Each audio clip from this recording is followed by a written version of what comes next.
Then the topic is very important: uterine stimulants and uterine relaxants. Okay. Now, the learning objective. Now, this topic is very important as far as your second MBBS theory is concerned, second MBBS Viva is concerned, final MBBS is concerned, as far as the OBGY is concerned, as well as your clinical practice. Okay. Now, what is the need of? Why there is a need to stimulate the uterus? This is the first thing. Why there is a need? Which are the different uterine stimulants? And you know that the uterus is having the fundus, body and the lower segment. So what are the differences between the uterine stimulatory actions between the different agents? Later on I will tell you the different agents available, what are the differences between these agents and how these differences in the action will ultimately select the particular agent for a particular condition. And therapeutic indications and limitations of uterine stimulants. And even though there is a need of uterine stimulants, there are certain definite contraindications for the use of uterine stimulants. So, where there is a need of uterine stimulant, it means that already the maturity occurs, 9 months and 7 days is the usual time, but even after that the labor is not started. So in case of the for induction of the labor, there is a need of uterine stimulants. And second, more or less the same thing but in a different term, uterine inertia. It means that the proper contraction of the uterus has not started. For these two conditions, there is need of uterine stimulants.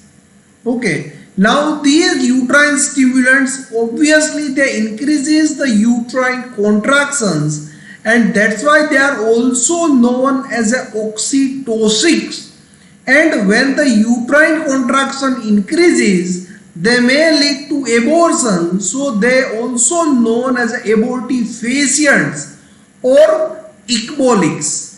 Okay, so these are the different synonyms. Many a times the short notes ask like this: ecbolics or oxytocics or abortifacients. Okay, so you must know all these synonyms.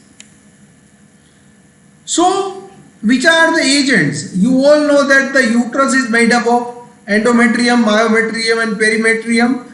Either the drugs acts on the endometrium, estrogen, progesterone and their antagonist. They may act as a uterine stimulant, or you find some drugs which acts on the myometrium, sympathetic, both the sympathetics and parasympathetics. But these drugs can definitely affect the uterine contraction, but there are certain agents which are directly acting and they are having more selective action, and that's why these agents are more preferred as compared to the estrogen, progesterone and autonomic nervous system acting agents. Okay. So now, which agents are used for this purpose? So for the classification, you have to remember most important, posterior pituitary hormone oxytocin. You all know that the oxytocin is normally released at the various times, say for example during the coitus or during the parturition, but we can still use it in case of the uterine inertia and induction of the labor to augment the uterine contraction. Second is the ergot alkaloids. You just write in the chat box, okay, all the odd number from 1 to 50, write in the chat box that which are the other uses of ergot alkaloids. Okay. Now I am focusing on this ergot alkaloids. Out of the many ergot alkaloids, only the amine ergot alkaloids like ergometrine and methyl ergometrine, they are preferred for this uterine stimulatory purpose.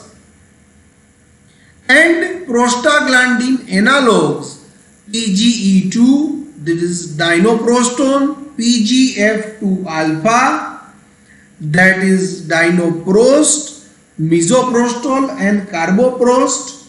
Just a slight deviation that Deep Joshi and the Aryan, they have written, yes, but the answer of the Deep is correct for the migraine treatment. For prophylaxis we are not using, okay, ergot, only for the treatment. Fine. Now again come back to our work. That and the others, ethaclidine and quinine, but most importantly the agents that are used is oxytocin and amine ergot alkaloids. Okay. Now, as I have told you, which are the stimulatory factors which causes release of the insulin. This is a question of the physiology, and this is obviously gradually during in the first trimester, second trimester, third trimester, there is a gradual increase in the release of the oxytocin, and it is maximum at term, and then gradually again this level falls on. So that is parturition during the coitus, and yes, suckling, because suckling is the major stimulatory factor for the release of the oxytocin, and this will lead to milk ejection reflex. Okay, that we will see in the later slides. Now, oxytocin acts on which of the which systems? You can just quickly write in the chat box on the which system oxytocin acts, or on the which organ oxytocin acts. Very quickly you write in the chat box. Oxytocin acts on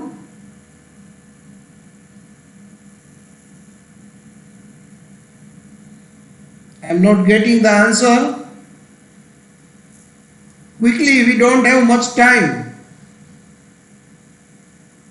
Uterus, very good. Then next. Okay, if someone has write uterus, then you write some other organ. Everyone is writing. Okay, breast, very good. Breast, uterus, breast. Then I am finding something else that you are not telling. Fine, but if you write the uterus and the breast, I will be more than happy. Uterus, breast, cardiovascular system and the kidney, because there is another hormone, that is antidiuretic hormone, which is secreted along with the oxytocin from the posterior pituitary, and this oxytocin in a high dose is having an action same like of the ADH. Okay, but these latter two actions, action on the CVS and the kidney, is not that much important clinically at the usual therapeutic dose, so we focus on the uterus and the breast. And now, which are the different actions on the uterus? First and foremost is it increases the force and the frequency of the uterine contraction, and most important is it is a dose dependent action. It means that more the dose will be there will be more increase in the force and the frequency of contraction, but the characteristic is that there is a relaxation in between the contraction.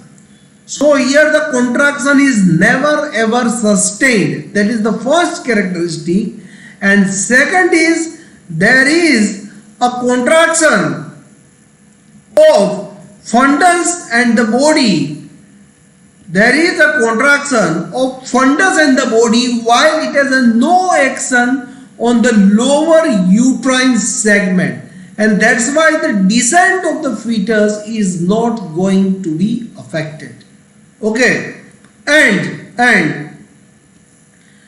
estrogen sensitizes the uterus and the number of the oxytocin receptor increases near the term, and it is maximum during the process of the delivery. Okay. Now the type, something on the mechanism of the action. Oxytocin acts on the G protein coupled oxytocin receptor which is present on the myometrium.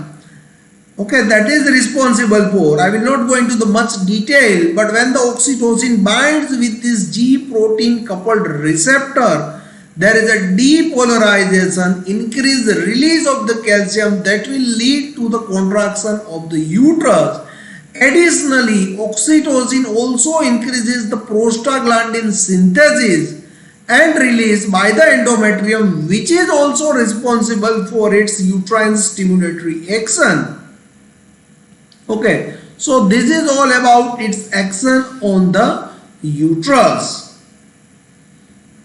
Now, which are the actions of the oxytocin on the breast? You just quickly write in one word or sentence in the chat box that which are the actions of the oxytocin on breast. Very quickly.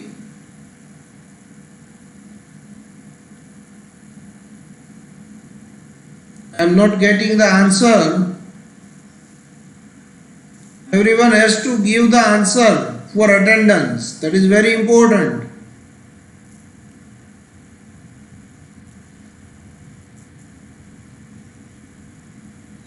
It is not known as a milk ejaculation, it is known as a milk ejection. Fine, yes.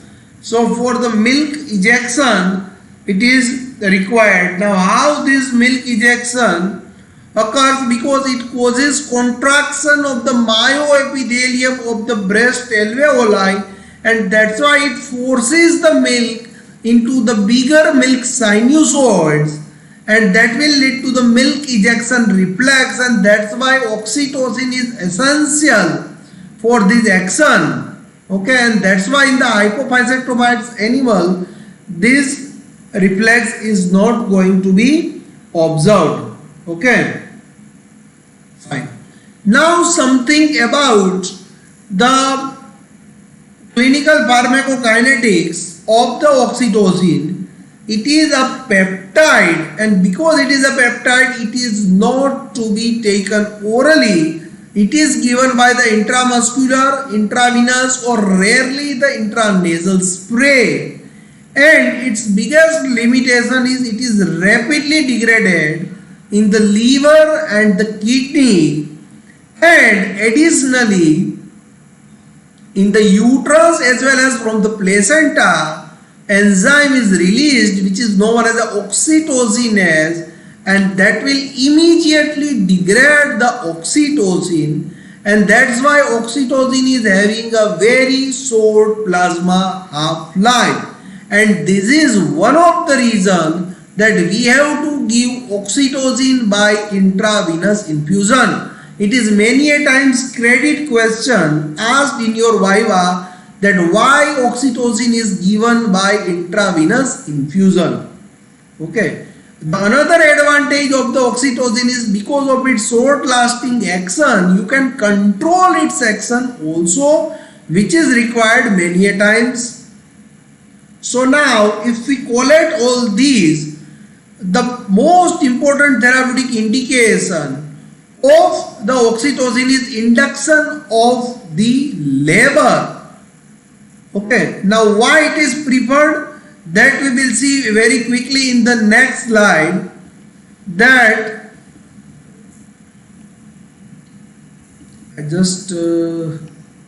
yes, why oxytocin is preferred for the induction of the labor. The answer lies in the properties of the uterine stimulatory action of oxytocin, because as I have told you that it is having a very short lasting action, so its action can be controlled. That is one. There is a normal relaxation occurring between the contraction, and so that's why what happens, you all know that the blood vessels present, uterine blood vessels is present in the myometrium, and it is in a crisscross manner, and if there is a contraction of the myometrium, these vessels squeezes, and when this vessel squeezes, the blood supply to the fetus is hampered. So if there is a continuous contraction, there will not be blood supply to the fetus. So because of the relaxation in between the contraction, the blood supply to the fetus is not going to be hampered. And thirdly, the lower segment is not going to be contracted, and because of this, the fetal descent is not going to be affected. Okay, and there is a consistent, when you gradually increase the dose, there is an augmentation of the uterine contraction. And because of all these, oxytocin is preferred for the induction of labor. Okay. So now I just quickly jump at what are the indications for induction of the labor. As I told you, in case of the post maturity, obviously the induction of the labor is required, but sometimes in the prematurity also there is a requirement of induction of the labor. Say for example, you find there is a placental insufficiency, or mother is diabetic, or the membrane has been already ruptured, or erythroblastosis fetalis. In all these conditions, even if the prematurity is there, there is a requirement of induction of labor, and for that you have to give the oxytocin. And the dosage regime of the oxytocin is, you have to use the 5 international unit, dilute into the 500 ml of the normal saline, and 0.2 to 2 ml per minute. Okay, and how long you have to give? You have to closely monitor the uterine contraction. When the contraction is strong enough, you have to stop the dose of the drug, and generally 2 to 4 international unit is required for this purpose. Okay, so this is all about the indications of oxytocin for the induction of the labor, same for the uterine inertia. Now there is another two indications. These I have written in a smaller font, because for postpartum hemorrhage, oxytocin is not preferred, ergometrin is preferred. That we will discuss at the time of the ergometrin. And the next is the breast engorgement. When the milk production is sufficient but it is not come out, in that case oxytocin is going to be helpful. But oxytocin is not at all helpful to increases the milk's production. That must be clear. Okay, now before giving oxytocin, you have to, this is the most important slide out of various other slides, you have to look for the certain points, and first and foremost is the presentation. Okay, which presentation should be there for the induction of the labor by the oxytocin? Quickly write in the chat box. कौन सा presentation होना चाहिए?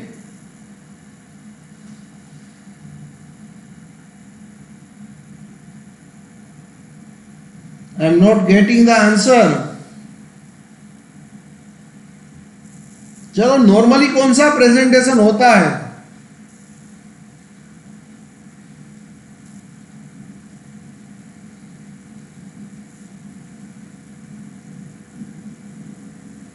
Okay, there must be cephalic presentation, there must not be breech presentation.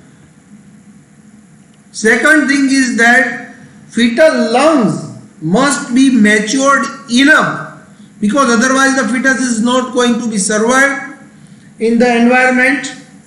Then there must not be cephalopelvic disproportion. It means that the fetal cephalic and the maternal pelvic, there is a no disproportion between these two. Then placenta previa, anyone can write what do you mean by placenta previa? What do you mean by placenta previa? No one is writing.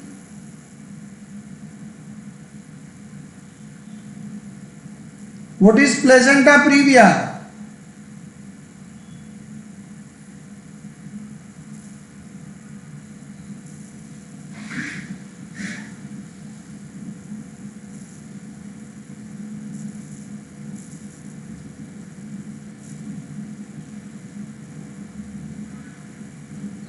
Abnormal placental site. Abnormal, that is fine, but where?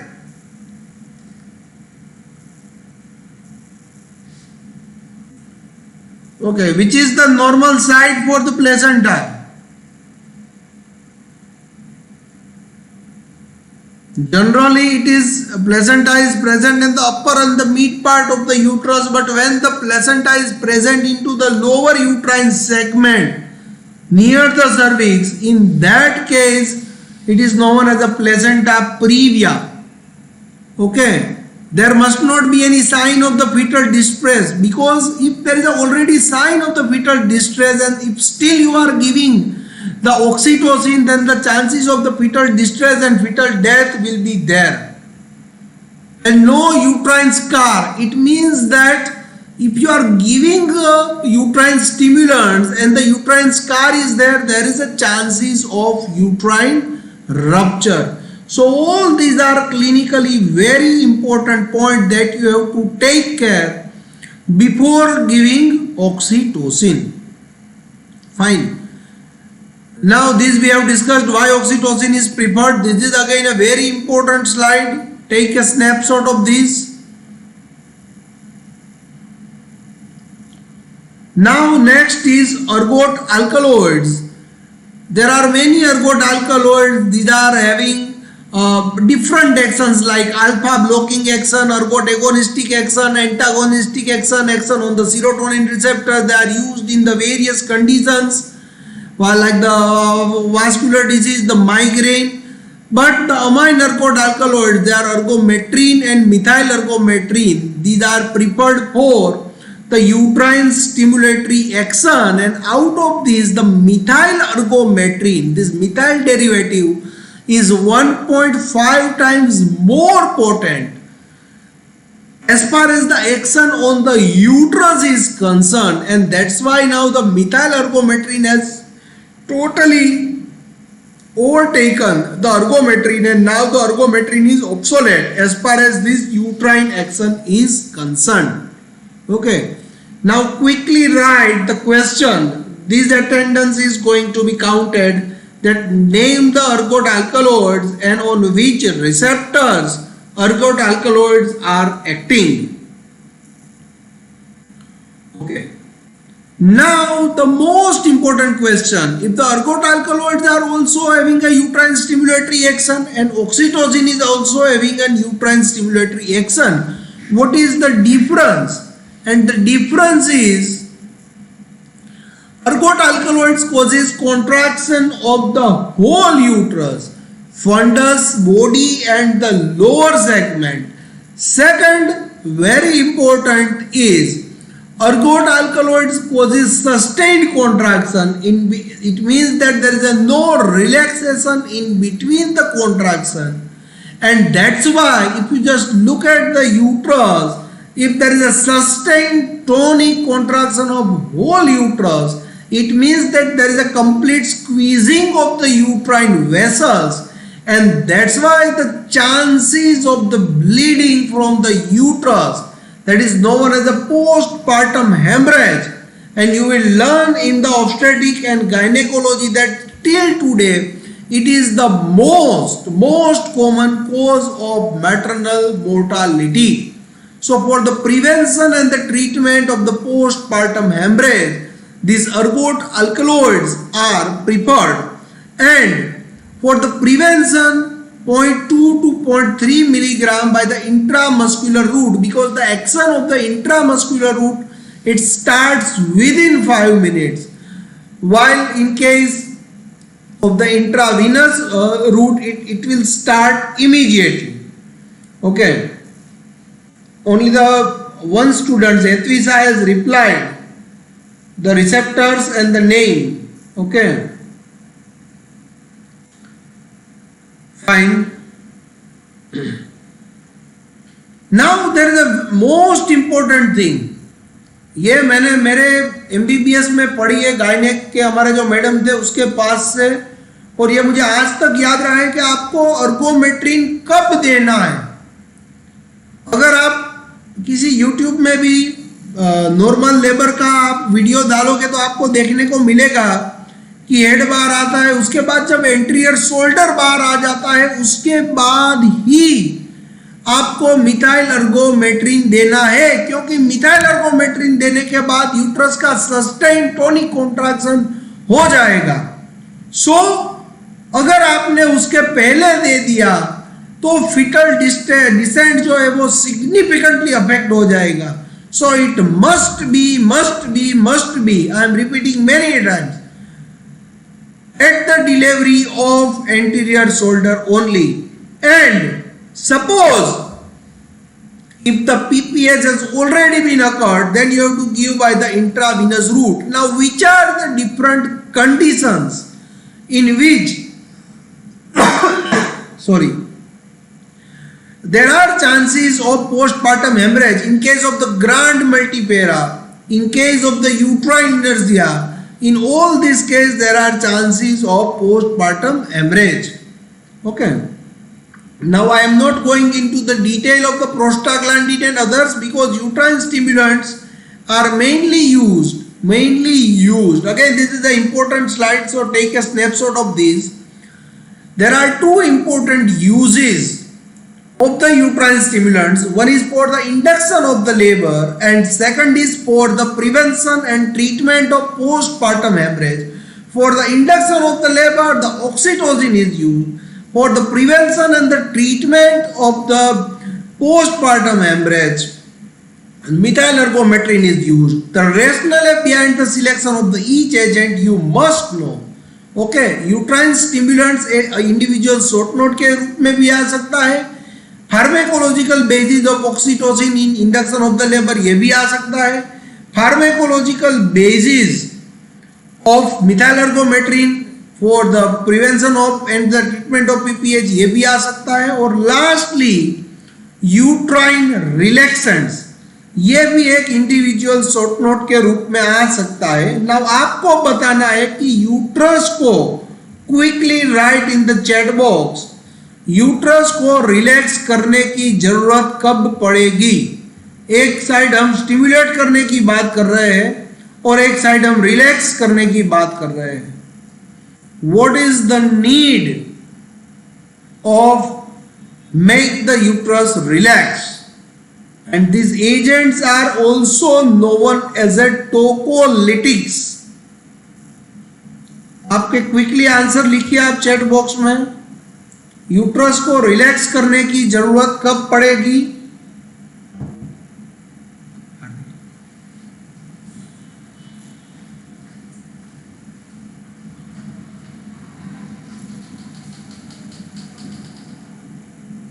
Prevent the labour. अब labour को क्यों prevent करना है. Yes, premature baby very good, preterm labour very good, premature contraction very good, to postpone the labor fine, okay, fine.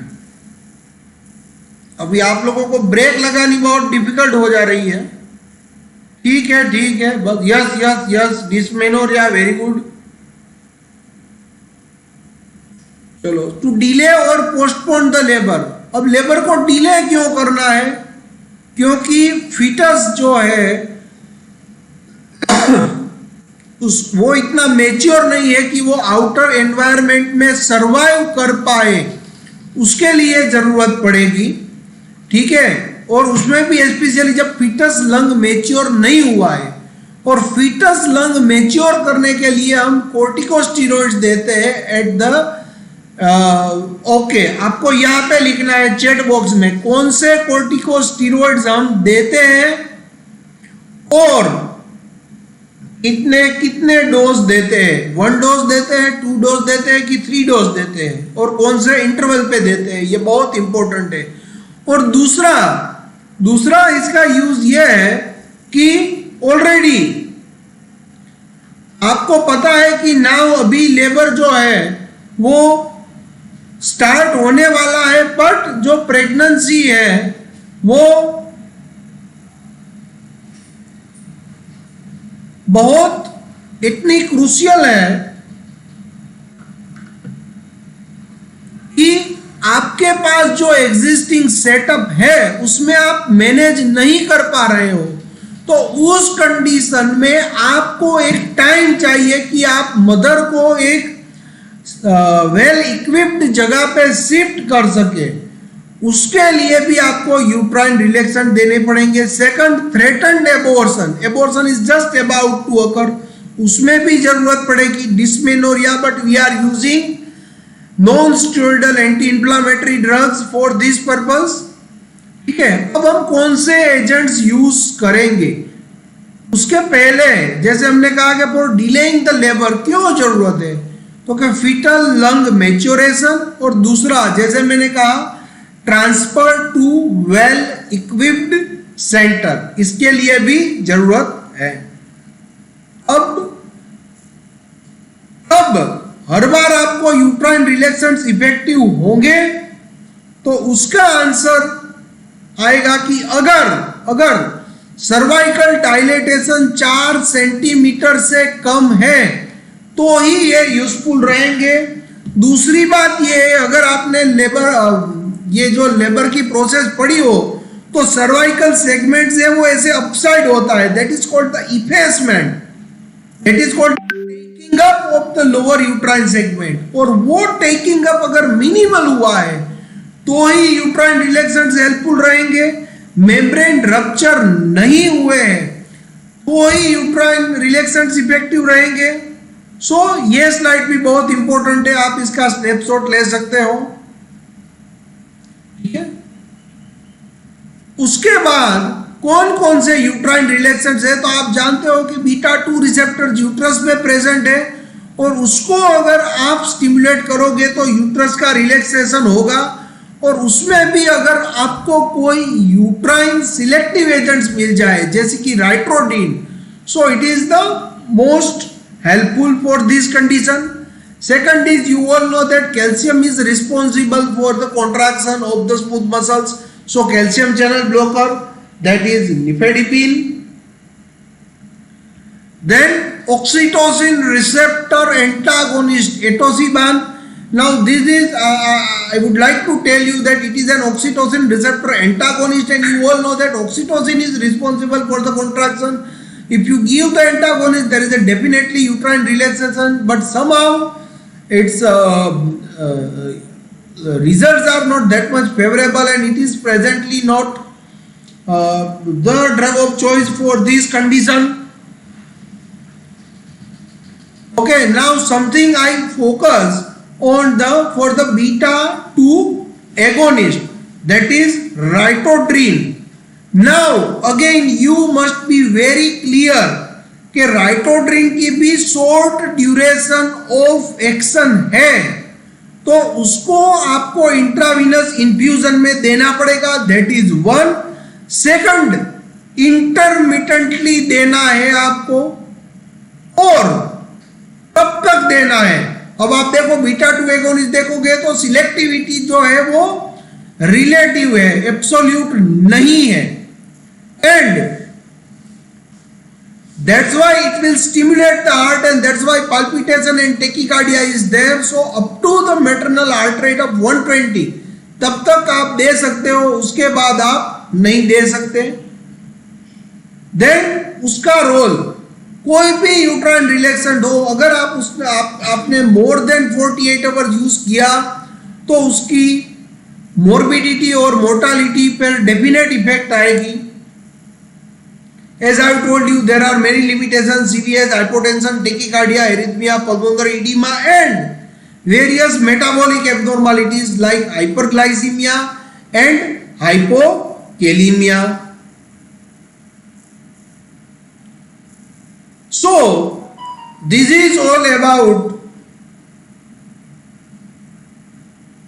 the uterine stimulants and uterine relaxants. Okay, now I am giving you a 5 minutes break, and after that one very important topic which is commonly asked in your exam, that is androgens, and again in the androgens